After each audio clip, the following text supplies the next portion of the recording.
श्रीहरये नमः श्रीहरये नमः श्रीहरये नमः। गोपिका जीवनस्मरणं गोविंद गोविंद। सद्गुरुनाथ महाराज की जय। दशकं 31 बलिदर्प उच्छेदः। प्रीत्या दैत्यः तव तनुमः प्रेक्षणात् सर्वथापि त्वामाराध्यन् अजितरचयन् अञ्जलिं सञ्जगाद। मत्तः किं ते समभिलषितं विप्रसूनो वदत्वं व्यक्तं भक्तं भवन अवनीं वापि सर्वं प्रदास्ये। ताम् अक्षीणां बलिगिरिम् उपाकर्ण्य कारुण्यपूर्णोऽपि अस्योत्सेकं शमयितुमनाः दैत्यवंशं प्रशंसन् भूमिं पादत्रयपरिमितां प्रार्थयामासितत्वं सर्वं देहीति दुनिगदिते कस्य हास्यं न वा स्यात्।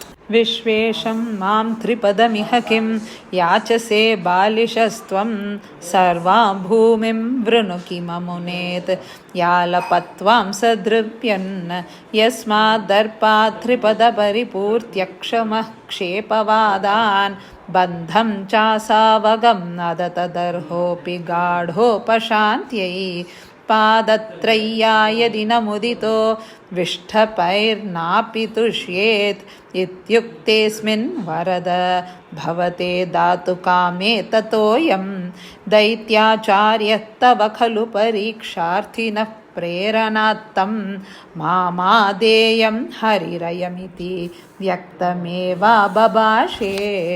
याचत्येवं यदि स भगवान् पूर्णकामोऽस्मि सोऽहं दास्याम्येव स्थिरमिति वदन् काव्यशब्दोऽपि दैत्यः विन्ध्यावल्या निज दयितया दत्तपाध्याय तुभ्यं चित्रं चित्रं सकलमपि स प्रार्पयत्तोयपूर्वं निस्सन्देहं दितिकुलपतौ त्वय्यशेषार्पणं तद् व्यातन्वाने मुमुचुर्षयः सामराः पुष्पवर्षं दिव्यं रूपं तव च तदिदं पश्यतां विश्वभाजाम् उच्चैः उच्चैः अवृददवधीकृत्य विश्वाण्डभाण्डं त्वत्पादाग्रं निजपदगतं पुण्डरीकोद्भवोऽसौ कुण्डीतो यै असि चितमुनाद् यज्जलं विश्वलोकान्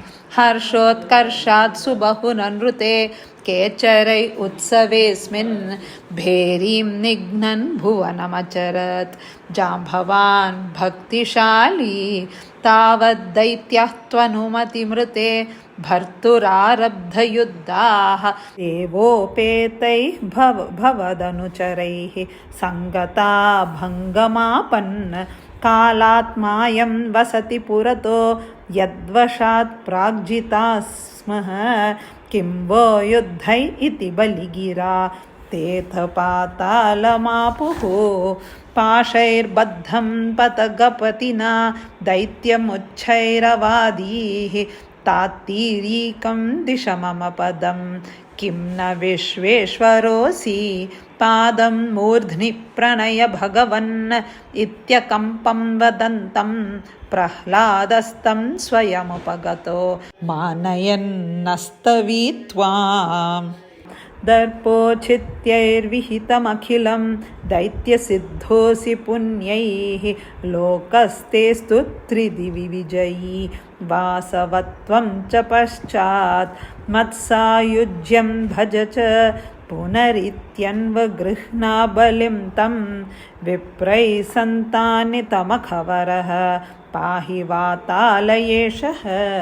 श्रीहरये नमः श्रीहरये नमः श्रीहरये नमः। सर्वत्र गोविन्दनाम संकीर्तनं गोविन्द गोविन्द।